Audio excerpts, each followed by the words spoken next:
Hello and welcome back to the Premier Injuries channel. Today we have the first of a few shows reviewing the season so far, but it's such a big task that Ben and I have got in Linn as usual, but we've drafted in another FPL expert in Holly Shand. So welcome to the show today, Holly. How are you doing today? And also, how would you rate your season so far?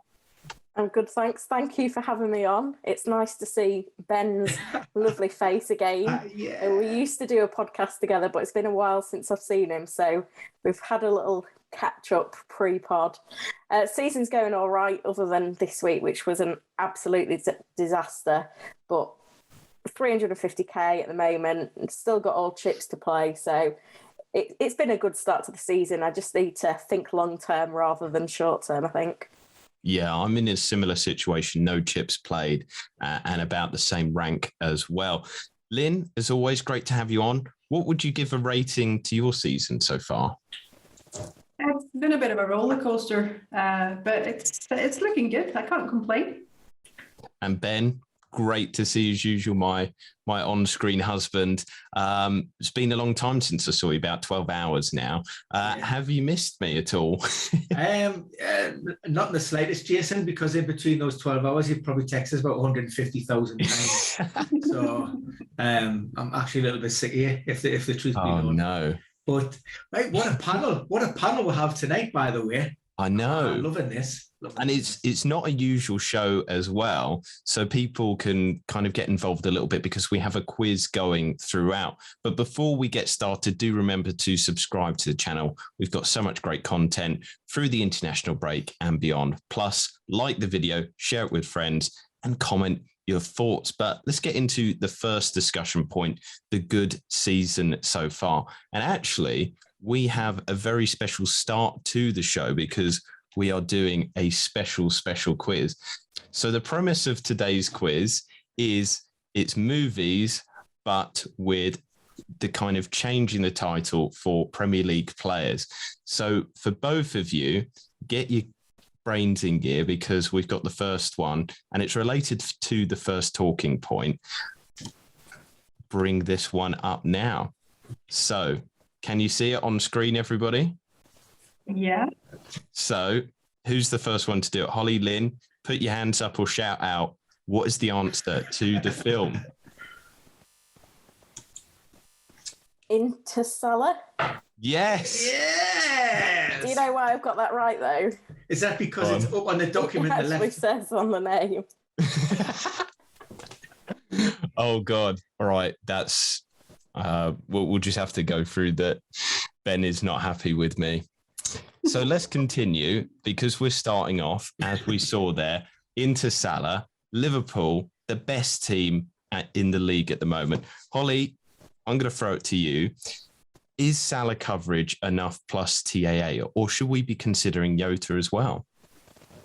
Well, I went from triple Liverpool to just Salah last week, and I wasn't impacted negatively by that, but obviously that could change. I'm not convinced by Jota, though, at all, because I just don't think he's going to get the minutes that we need him to get with Firmino back in. And it's so infuriating to own. Like, I had him for 3 weeks when Firmino was out, and he could have had like 5 goals in that time. He got 1 goal, no assists. So, yeah, I think once Trent's fit, you're going to want Trent and Salah. But I think Jota, I'm a little bit on the fence on him at the moment. Linn, do you want to come in on this one? Because you're very much the pro-Jota camp. You've kind of looked at the data. You've seen that he's underperformed so far, and you see that as he's going to turn it around. See that there's a lot of potential there, especially he's up against He's up against Watford next. I mean, there will be goals, and I think Jota will be involved. And even if I have to say, you also need to get a City mid in, I think, with upcoming fixtures. But the question is, Foden or Jota? Foden or Jota? Grealish. Ooh. So, Ben, you've been kind of shaking your head there. You don't like Jota? No. Firmino's not going away on international duty, so he'll spend 2 weeks at home effectively, getting fit, getting over that hamstring problem. Jota be involved in those World Cup qualifiers. Watford, we suspect, or we should have a new manager in play. Claudio Ranieri is being touted, so you're going to have a little bit of new manager bounce there. They always play well at Vicarage Road. I expect a tough game, and I just don't see Jota's minutes guaranteed. I've heard people talk about that he's first choice. What a load of cop! What a chance! The clock will flip-flop between the two, and he'll pick them around fixtures accordingly. So I am definitely off Team Jota. I mean, one of the other things that I want to bring up about Liverpool this season is their set pieces are on another level. They have the highest XG from dead ball situations. Is there any way to kind of jump on that apart from obviously owning TAA? I mean, if we're talking about Liverpool being one of the best teams in attack so far this season, Holly, Ben, you're not keen on maybe owning Jota. Is it possible to bring in maybe Van Dijk? You know, he is the one, he's going to be the person that's going to be the target for the set pieces, or maybe Joel Matip. Is that a better way to kind of take advantage of their clearly fantastic attacking data? Ben, Holly, who wants to take this one? Well, I was going to say you could also look at Robertson in that conversation as well, because I know that he takes a fair amount of the set pieces as well. He takes corners on one side while Trent uses the other. The trouble is, if you then doubling up on that Liverpool defence, the defensive numbers aren't good enough at the moment, especially when you compare them to Manchester City and you look at the price tags as well. So I think it's one that when maybe Liverpool got a decent run of fixtures and they're starting to show a little bit more solidity at the back, you could look to double up. But at the moment, we're going to be wanting to use our funds elsewhere in defence rather than the double. It's an interesting insight then. And I think it is a hard situation with Liverpool. I like Jota. I think I'm siding it, but maybe we're down the middle here. I'm a little bit more in Linn's camp because I do like him, but it is that minutes situation. Because you're the injury expert, Ben, because you know the data though, realistically, are Jota's minutes going to be managed from Watford going forward just because he will have that involvement, whereas Firmino won't? Well, the concern is you've got 3 games, which has went under the radar, by the way, from FIFA. They talk about looking and managing player loads and the welfare of the players, but they fail to mention that they shoehorned in 3 internationals in these breaks now for quite a considerable period of time. And if you look at the Brazil World Cup qualifier Uruguay, that actually kicks off at 1:30 in the morning on Friday the 15th. And Liverpool are due to travel to Vicarage Road at 12:30 kickoff on the Saturday. So I think there's around about 33 hours difference just between those 2 games. And that's, you know, you've got to factor in recovery, travel, whatever issues you may have with quarantine. They may have to be in those bespoke facilities by then. Maybe not. There's rumour to be changing those red list countries. Look, it makes sense from Jurgen Klopp's perspective. We're in the midst of the Champions League now. You're going to, like I say, I mentioned it at the head of the show, Roberto Firmino's coming back off a hamstring injury. He's going to have 2 weeks of solid training on the pitches at home. He's going to be fully refreshed. It doesn't make any sense to throw Jota in that first game, particularly with, you know, on these games going forward. So, but a lot can happen between now and in 2 weeks' time when all those internationals, you know, if Mane was to pick up a problem, if Salah was, Origi was out the last game with illness, you know, it may be that these players are called upon, you know, to deputise. But if everybody's fit and available, then there's no way Jota starts for me. So let's soundbite that. Yeah, I mean, this is very interesting kind of discussions that we're having here. Let's move it on, though, to the other team. Holly's mentioned them already because of their better defensive data. It is Man City. And with Man City, who do we get? Who is the team that we're going to who are the players to bring in, Linn, that are going to bring the team forward, our FPL teams? Because Foden has been mentioned. Is he is he nearing essential kind of area now, or is it Grealish, or who is it? Well, I think both could be a good option. Foden or Grealish. I think Grealish a bit more nailed on. And then KDB is back, but he's quite expensive. So I would go with one of them three. Would you go with one of them three over Jota, though? That is what I'm contemplating this international break. So we'll see at the end of it. Oh, goodness me. Well, as always, you are on up with us every week, so we'll keep people in the loop on that situation. Ben, do you have a preference, though? I mean, Diaz, I think, is almost like a certain pick there. He's not as fun as maybe Cancelo, but he's more certain with the points because he will be starting. But Foden or Grealish, I mean, is Grealish more certain to start, but maybe a lesser ceiling, but Foden's the more exciting one? Or do you think that Foden is a little bit more nailed now? No, I don't see Foden as being nailed. Look, he's come into that squad. You've still got Torres on the fringes of that starting 11 as well. He started the season really, really well. If Pep wants to change it up, he can bring Gabriel Jesus back centrally. He can put Raheem Sterling in there. Undoubtedly, Phil Foden is a class act. But for me, bear in mind, I am the differential Dinnery, and I do like to spice things up a little bit. When it comes to City, I like to play safe.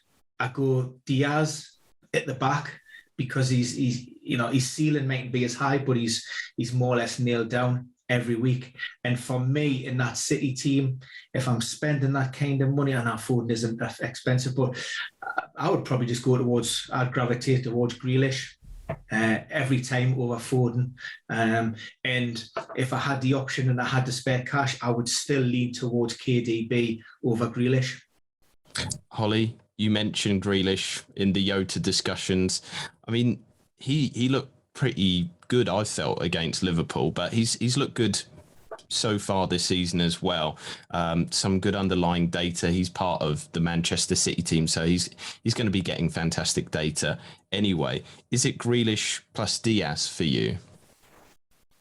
I think I prefer Cancelo over Diaz because I just think he gives you a little bit more attacking threat, and I can't see his place being at risk because they've not really got anyone else. I mean, Zinchenko's meant to be back fit, but he's very often injured. But yeah, I really like Grealish. I mean, obviously, if you've got the funds for De Bruyne, obviously you could go De Bruyne, but he is expensive, and I think he's got this underlying injury issue that he didn't have surgery on in the summer, and is I don't know whether that's going to keep popping up. Because it's something that he's struggled with over the last couple of seasons, little niggling injuries. The thing I like about Grealish, though, is that he's started every game. He's only been substituted twice. And I like the positions he takes up. I mean, I think he's underperformed so far, but he's got massive potential given the fixtures. So you see him popping up at the back post a lot, and he managed to get a goal. Quite fortunate in the end that it's kind of just bounced off him into the goal, but he was in the right place, which was good. And I think with De Bruyne's delivery, you're going to see that again in other games. And then you look at his underlying data for creativity, and there's only really Trent ahead of him when you look at things like key passes and big chances created. So I think he could be a decent option. Yeah, that's what I mean by I've enjoyed watching him so far this season. I think he's played well. He is getting in dangerous areas. He's getting into the box, and he has been a little bit unlucky so far. And at his price point, it's a brilliant way. Most people would be saying, I think if it was maybe last season, some way for certain into the Man City side. As you said there, he's started every game. He's only been substituted twice. I don't understand why there's too many questions over him, because frankly, it's a way into the best or second best attack in the league so far. And his price point is fantastic. But Ben, just quickly, let's move it to Holly's point about De Bruyne. Do you have long-term concerns over his fitness because of that aforementioned injury carrying over from the Euros, which he played on as well and maybe exacerbated it? Exactly that. Jason picked up that injury, and you talk about high-profile games. Ordinarily, would Kevin De Bruyne have played, in that knockout phase for Belgium? No. but you get through it, painkillers strapped up, and that problem is being made worse. There's ligament damage in there. So what happens basically is you have a laxity in that joint. When those ligaments become damaged to an extent where they're not able to hold that joint in place, then essentially you will keep on spraining or rolling your ankle. Do we know that's, Kevin De Bruyne, may or may not require surgery? It's something certainly that he can play on now and that he can get through. I mean, there was a lot of talk about Harry Kane and his ongoing ankle issues at one point. So it might be that the club and then also the player himself, and then with, in discussions with the medical team, may want to take that opportunity just to see how it goes, manage it conservatively, see if we can get through this season. Of course, we haven't got an international tournament next summer. So there's opportunities there towards the end of next season, which would then prepare him for 2022-23, if I've got that right. So look, it could be that, but I think now Pep has the opportunity of being able to, whereas once in the past we've seen KDB as the player that would be nailed down in that starting 11, with the arrival of Grealish, and of course he kept a hold of Bernardo Silva. You've got Phil Foden now, who really should be stepping up and filling that void that was left maybe by David Silva. You've got Gundogan, you've got Rodri, you've got Fernandinho. You've got the players who can, fill in and around that squad. So I don't necessarily see KDB as that massive essential piece of the jigsaw that he once was. Great player, but I think there are other ways for City to win without him in the team as well. So continuing with our little quiz here, Lynn, Holly, the next one is up on the screen now. Which film is this?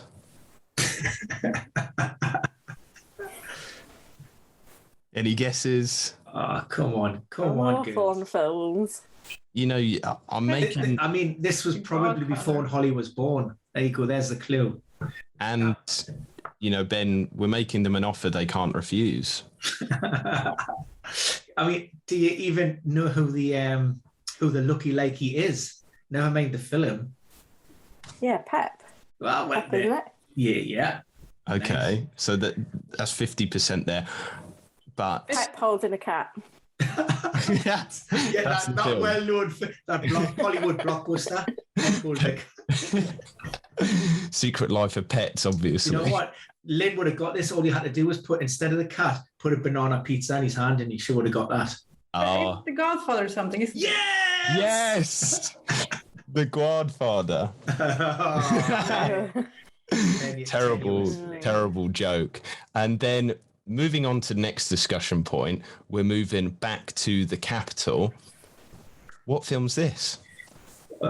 This is West Side Story.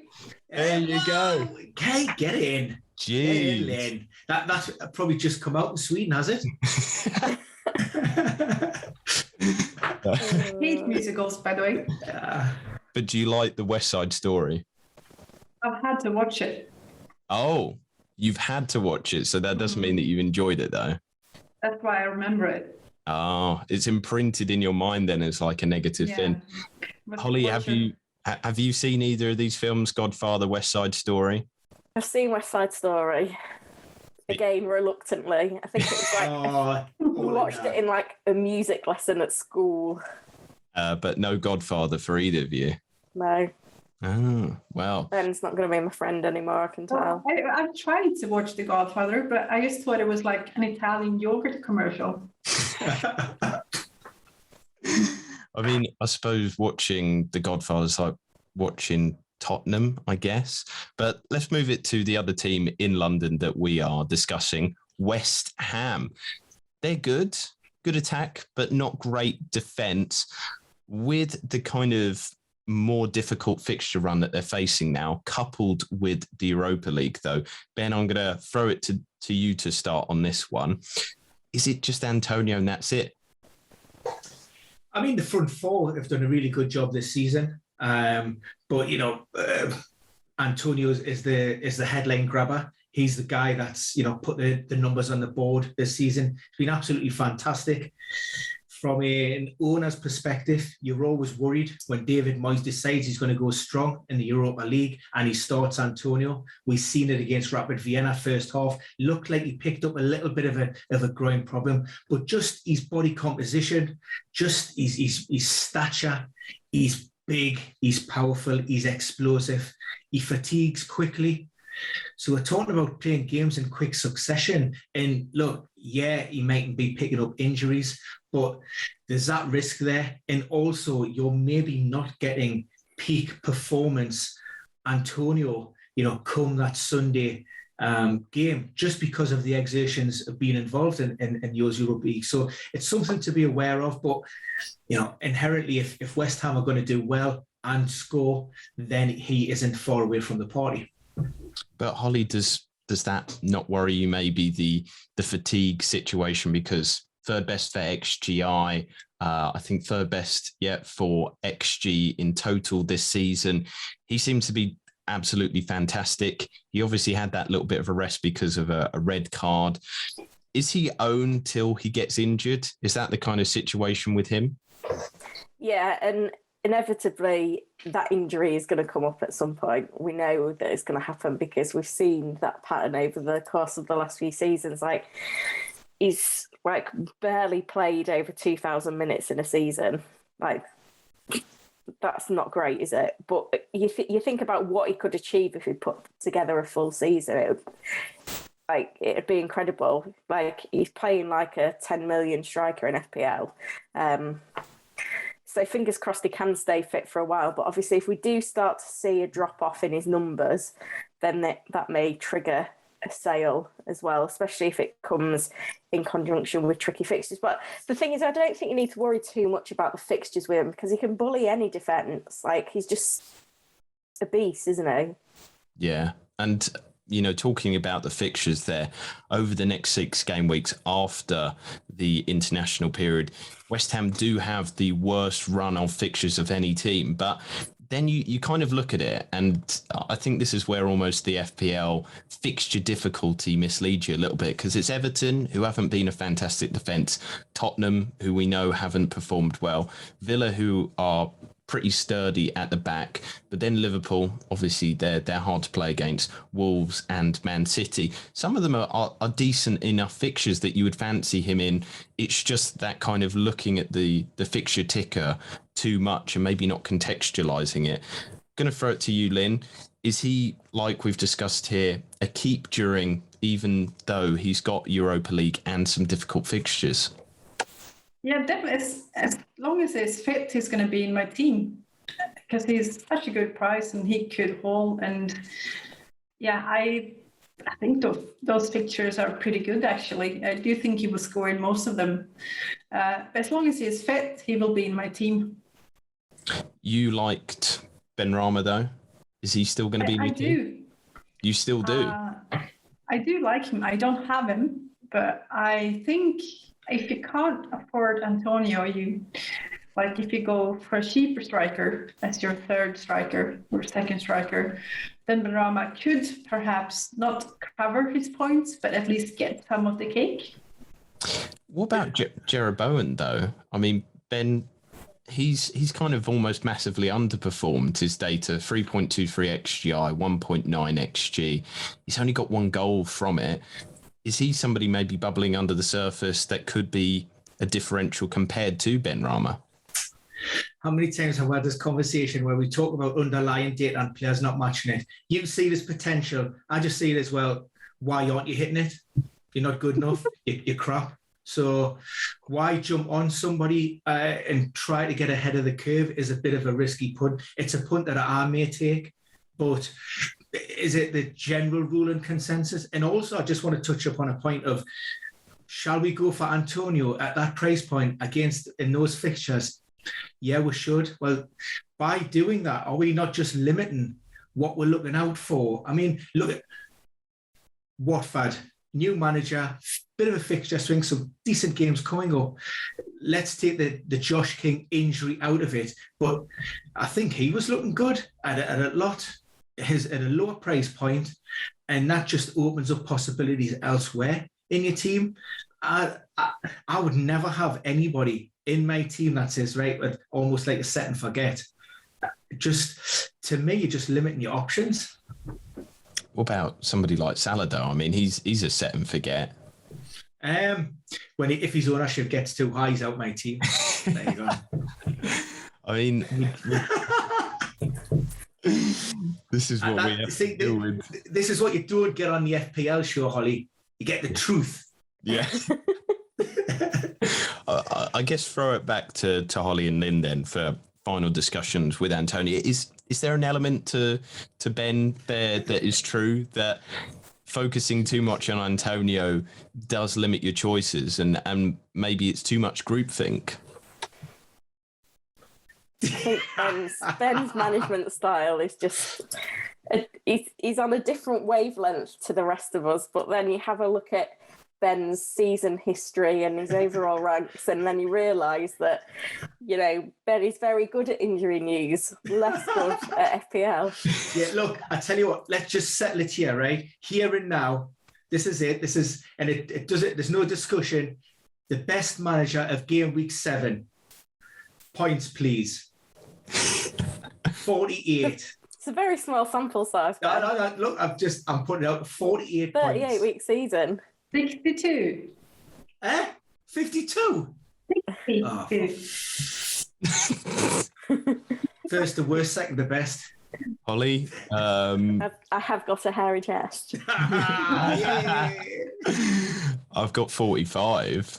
So I'm fourth. It's all right. Didn't need to admit to the hairy chest. You're not even good enough to have an opinion, Holly. I don't even know why you're invited on. This is the most outrageous FPL podcast this season. Let's move it though to another team.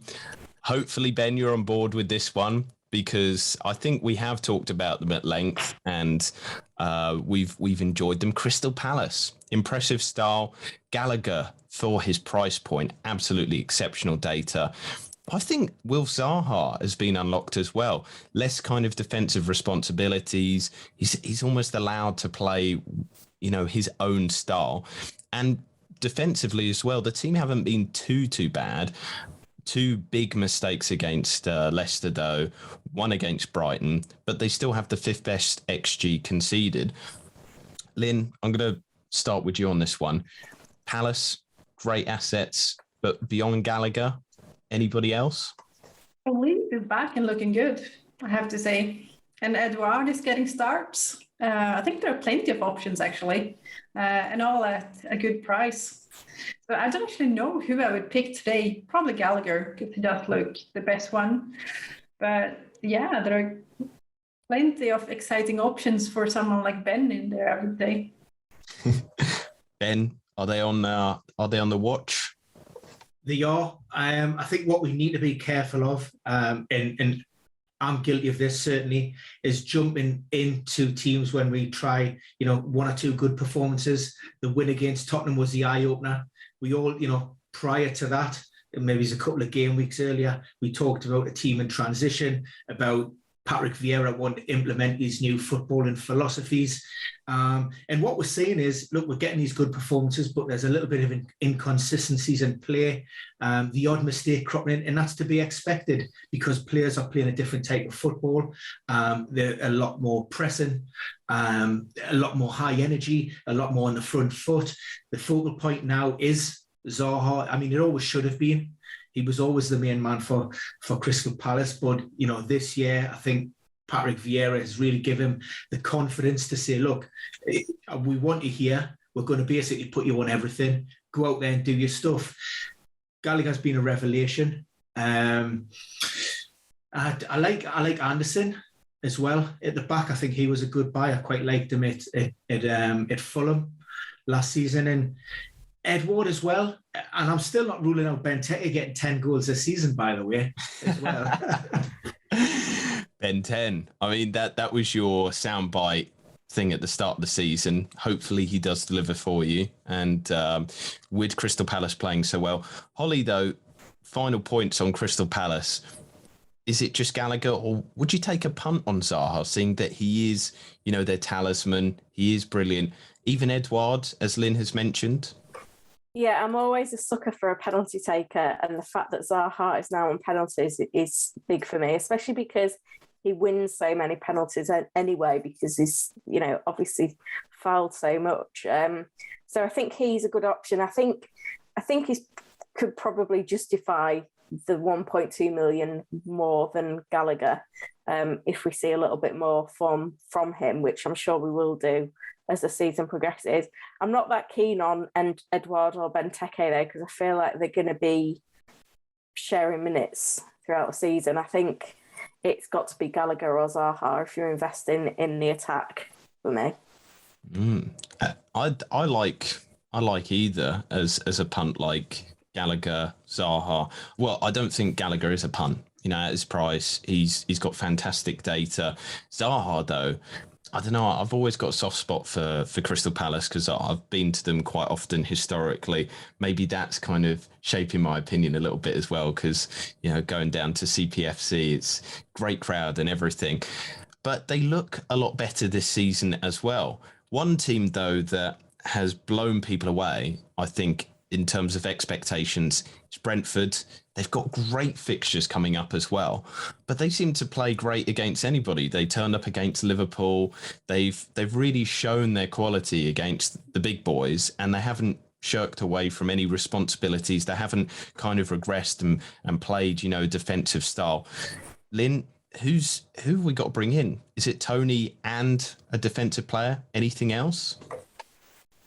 If I was bringing in one of them now, it would be Tony. Because I still think they've got a couple of tricky fixtures to go before they are safe, and then maybe look at one of their defenders. Not even Mbeumo, though. I mean, he's played quite well. He has, but I just trust more in Tony. Yeah, Holly.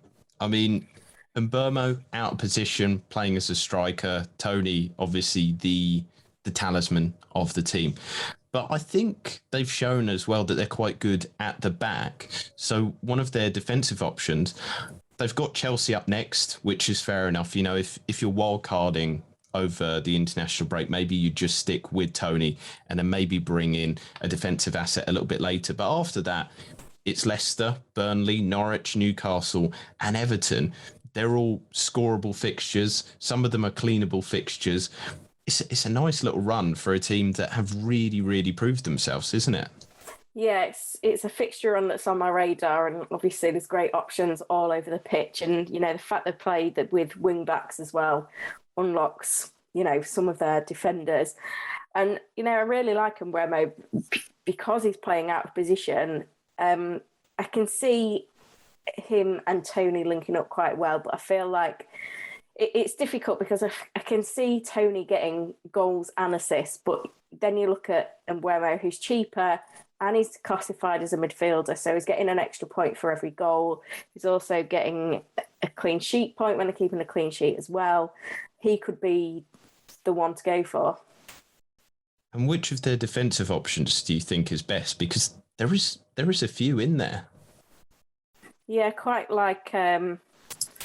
Well, any of them, really. I don't know if I've got a preference at the moment. I'd have to have a look at the numbers to see who's performing best when the time comes.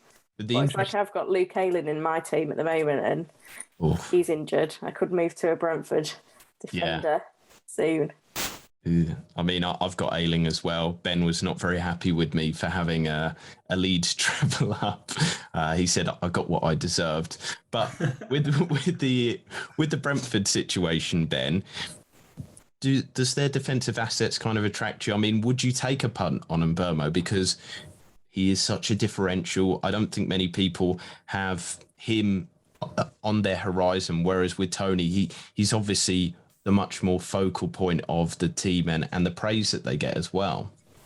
I think any consideration for a Brentford player at the moment, they're in that honeymoon period, and basically any team that comes up from the second tier, apart from Norwich, will be enjoying themselves. So this is a good time to buy. I think what impressed me about Sunday's result more than anything, Brentford went into that game and they essentially lost three players. They lost Christoph Ayer, who's been an influential centre-back. I think they got him from Celtic. He's been a great player, and I do own him in other formats.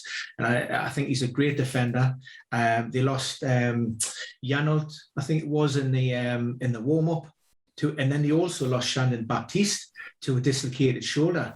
So it shows that, they're almost this season's Sheffield United from, a team that you've referenced them against quite a lot in our initial podcasts. I like to see, how they cope, missing 4 or 5 players over, 3 or 4 games, and not just this one-off against London rivals at Derby. Everybody's pumped, this high octane environment where they can get through. Once we're in the midst of that winter period, pitches are heavy.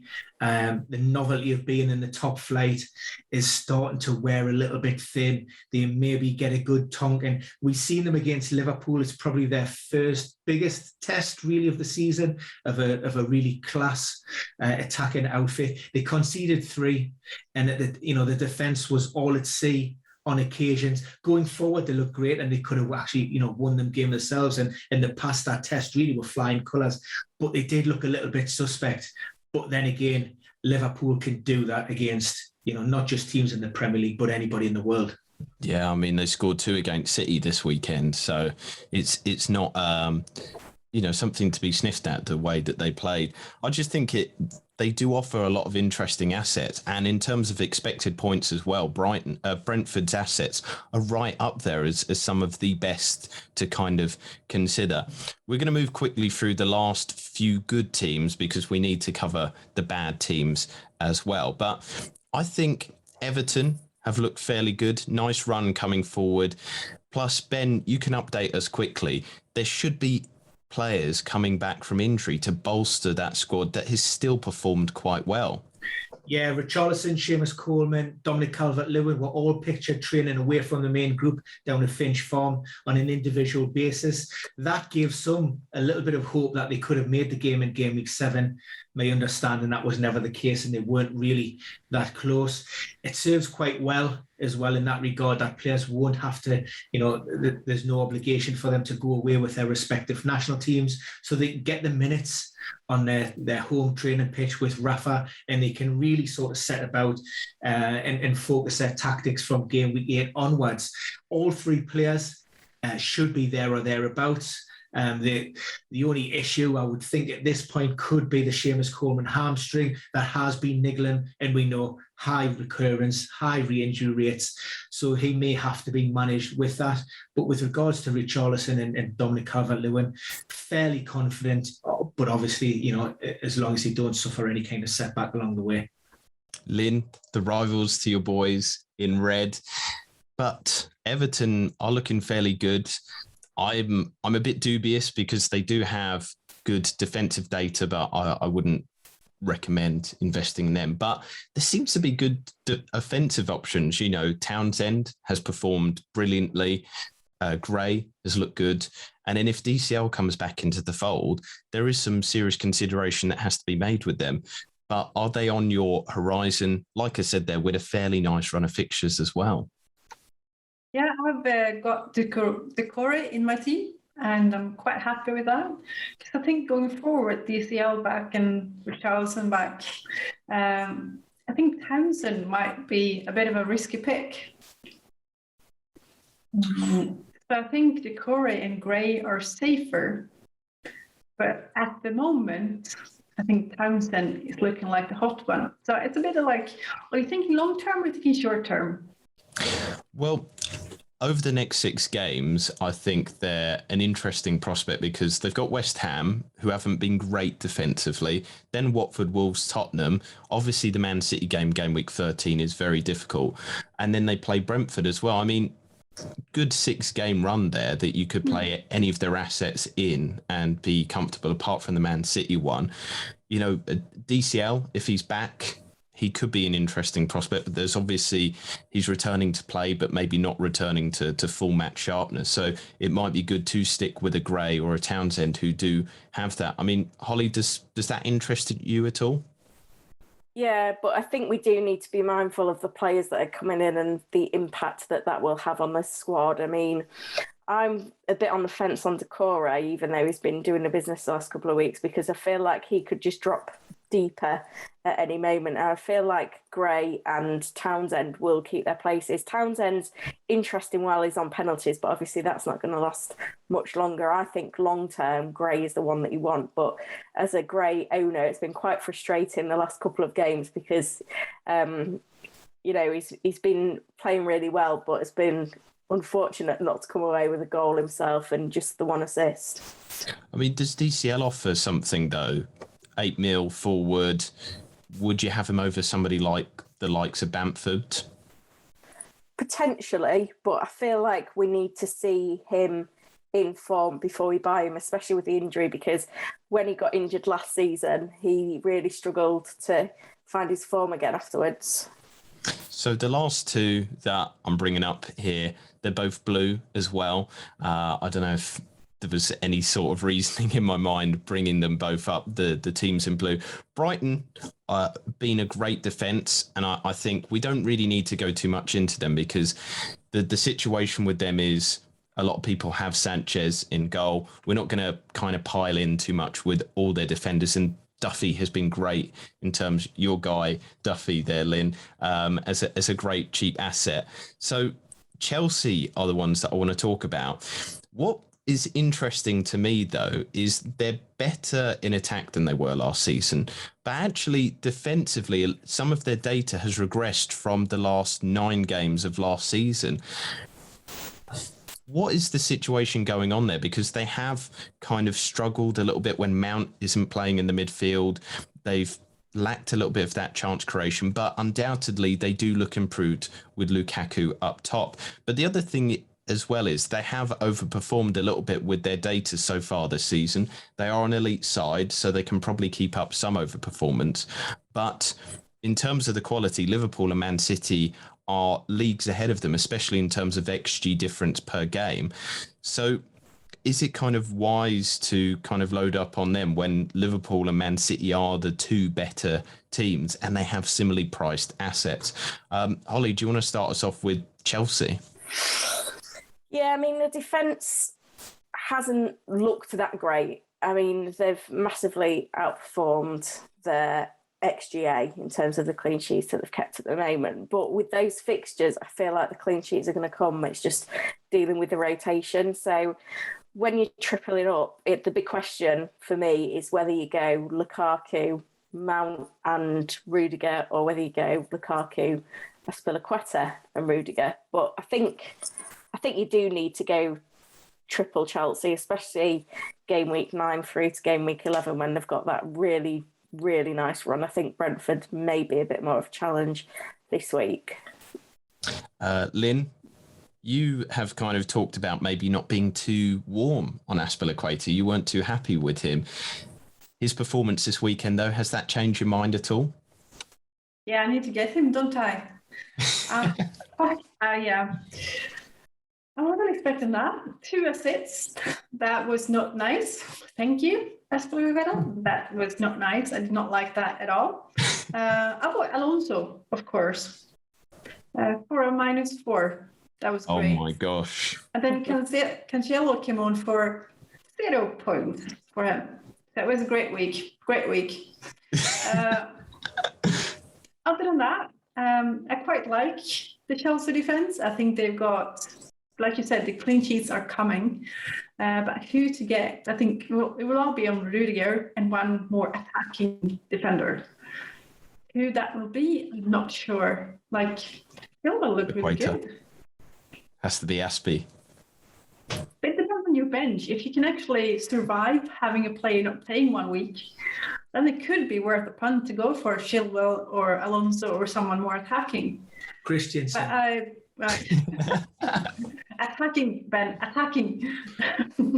He scored about 3 goals in his career. What more do you want? Maybe add another 0 behind that 3. God. I mean, with the Chelsea situation, Ben, does that mean now that Alonso is not the guaranteed starter? I always felt that Chilwell was first choice. and it was just a case of managing the player who went away with England, had very little minutes during that international tournament, Euro 2020. We know Thomas Tuchel is a stickler for ensuring that his players are fit and are ready. And almost Chilwell was away. He missed pre-season program, and he was. The longer that tournament went on, and the more he wasn't playing, he was just becoming deconditioned. So it's probably took him a while to get back up to those levels. Bearing in mind he's missed Chelsea's pre-season, so he's probably been working individually away from the main group, as well as doing the tactical stuff with the first team. So now it'll be a case of, and it's the worry with Tuchel, he will chop and change that back line. I thought Marcus Alonso has deserved all of his starts up to this point on merit. His performances have been great. Maybe there was a little bit of a look behind the curtain in the Champions League where he brought Alonso off early, brought Chilwell in. I was hoping myself that it was just a case of managing his minutes as opposed to his performance and bringing Chilwell in. But now that we see Chilwell in that first 11, then it's always going to be a worry, and I wouldn't be keen on taking either one of those players. So that is the end of the discussions on the good assets. We're going to move into the bad ones. For now, I'm going to wish everybody the best of luck. I hope you enjoy your international breaks. I hope this helps you if you've got a wild card or any transfers that you need to do. But for now, the best of luck and a goodbye from everybody here.